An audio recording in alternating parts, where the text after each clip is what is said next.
Hello there, Libras. Welcome to your weekly tarot reading.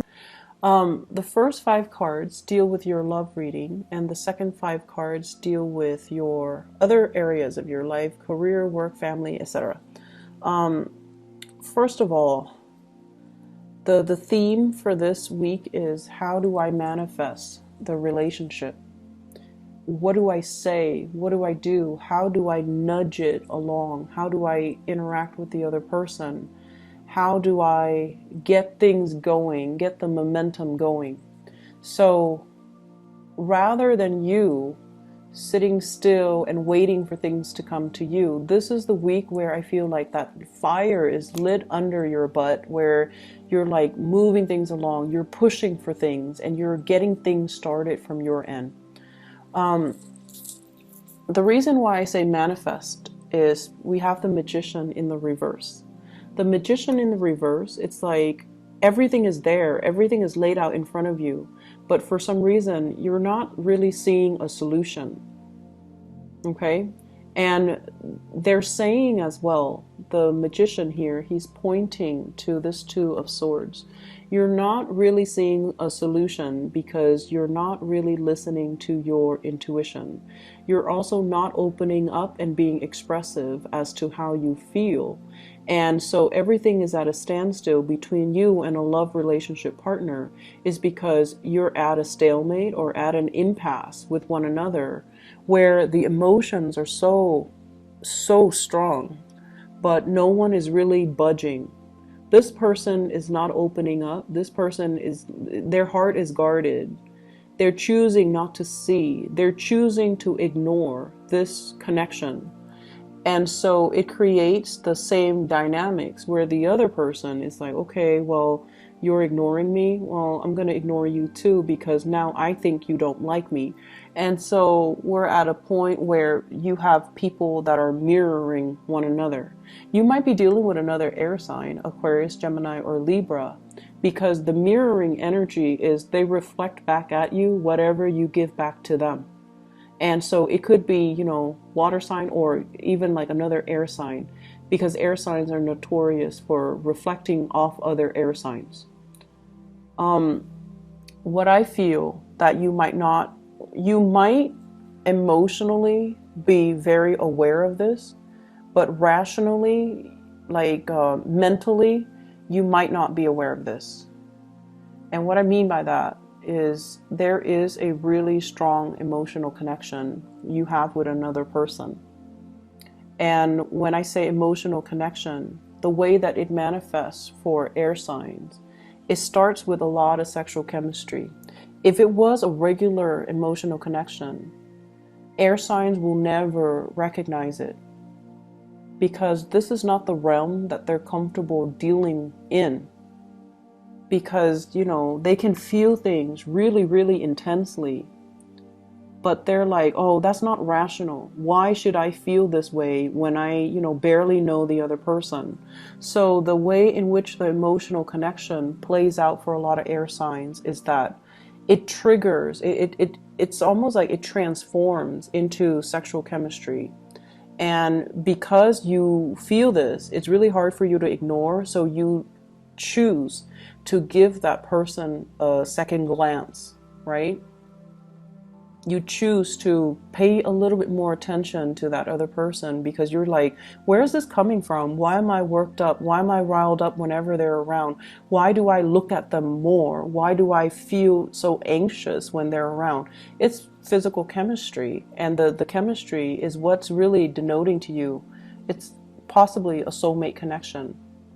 And so many of you are dealing with somebody that you're very attracted to. They're mirroring you, so they're definitely attracted to you. And there is this sense of peace and harmony between the way in which the two of you think, the two of you share ideas, the two of you interact with each other, the two of you talk. But the topic that is kind of swept under the rug is this chemistry. Where is it coming from? Is it worth exploring? And how do we move forward? How do we manifest? How do we, stop hanging out in the friend zone and move the relationship and ask for more? Who is going to be the first one to talk about this? Why are we both in denial about this? And who's going to make the first move? So this is your energy here with the Queen of Swords. And the Queen of Swords is like, let's look at this. Let's talk about it. But I don't feel like anything is being done about it. And I feel like she has one hand kind of outstretched. She wants something, but her sword is up. So she's still very, very guarded. And then the person you're dealing with, they could be very confused. They feel the connection, but they don't really know what to do. So there's a lack of conversation. And, by conversation, I mean, not just, how was your weekend? How was your day? How are you feeling? But more like meaningful communication. What are your dreams? What are your long-term goals? What are your aspirations? Or even, let's cut to the chase. How do you feel about me? Here's my proposal because, I like you and we would be great together. How do you feel about me? Opening up and having these meaningful, emotional conversations, because I feel like you've got something that's really worth exploring. And I also feel many of you have been in a really bad relationship. You might have been with somebody that was very deceitful, manipulative, controlling. And you're opening yourself up to new love. And it is a very scary process. It's very scary. But keep in mind, this is a new person. And the more you hold back, the harder it's going to be. I feel for some of you, newly divorced, entering the dating scene, just wanting to have physical connections rather than emotional connections. But then you find yourself with somebody that is like too good to be true. And the connection is very real. And you're shutting down that part of yourself because you've been hurt. Okay? And if that sounds familiar, it's really good for you. It's safe for you to open up. It's safe for you in the safety of this Two of Cups. Feelings are being reciprocated. And somebody's really passionate about you. I have a very strong fire energy as well. So Sagittarius, Aries, Leo. And this is somebody that you could have a very strong, emotional, passionate love affair with. And, but you have to overcome things from your own past. You have to be the one to I feel like the ball's in your court. So if you're dithering, wondering, do they like me? I feel like they did something to initiate it, and then the ball's in your court. So you have to be the one to reach out, and you're reaching out half-heartedly because you're not really sure, or you're scared of the connection. If it's a fire sign, the ball's definitely in your court. If you open up, they're going to come running towards you. If you're dealing with another air sign, I feel like you might need to open up.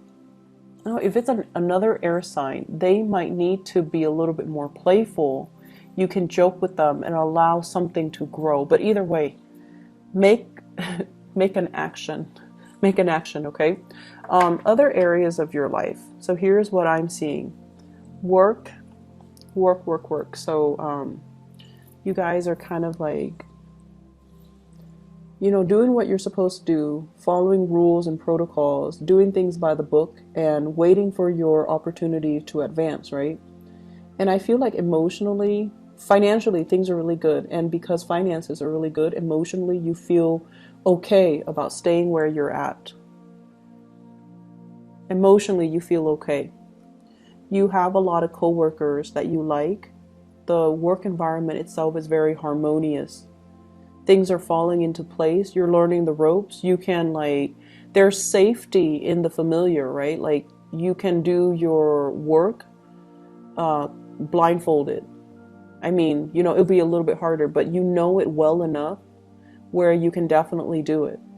And I feel like you're getting compensated very well for it. A lot of people turn to you for emotional support, and it makes you feel good to be able to help others. And it makes you feel good to when the environment is not antagonistic, when everyone plays nice, when you have good relationships and good rapport with your coworkers. Long term, however, you're also aware that there is safety but also stagnancy in the familiar. So you might be as well thinking like, what's my next step? I don't see you making any moves yet. But this is almost like it's a completion of a cycle. If I were to stay in it, I might get stuck. So I feel like you're contemplating what's next. Are there geographical changes that I need to make in order to advance my career? Because I feel some of you are already at the apex of that career track. And if you were to stay, there might be salary increases, but not in terms of additional responsibilities. So if you're at a point where you have really outgrown or have already learned everything that there is to learn in a work environment, it's time for you to, look at a promotion, look at more responsibilities, or look at a career change, or even getting yourself into a place that might offer you a little bit more. So I feel like, yes, you're comfortable. You're really happy here, great rapport with coworkers and things like that. You're working very hard as well, but I feel like you're not really breaking a sweat because you know how to do your job efficiently. I also feel an element here about people coming to you for emotional support, but in terms of like, do the higher ups recognize you? I did the Virgo reading. You have planetary placements in Virgo, or you're dealing with a Virgo boss or something like that. You might want to look at that. But I feel like you're not getting the recognition. You're working hard and you're comfortable and you're not getting the recognition. So career advancement might be something of a challenge for you. Okay. Once again, this is a very momentary, like it's like little thoughts that kind of pop into your head, but I don't see you taking the action to change it because it's not dire or the timing is not yet right, because you're comfortable right now. So just enjoy the moment, and I feel like new opportunities will be coming through, and I feel like, when the time is right, when you are emotionally ready to take that next change. Okay, so kick up your feet and just enjoy it and just coast and try to figure out this love situation, because I feel like something needs to be done. Somebody needs to take initiative here. You're at a standstill and it's something that can be very beautiful. Okay? Take care of yourself, Libras. I'll talk to you next week. Bye-bye.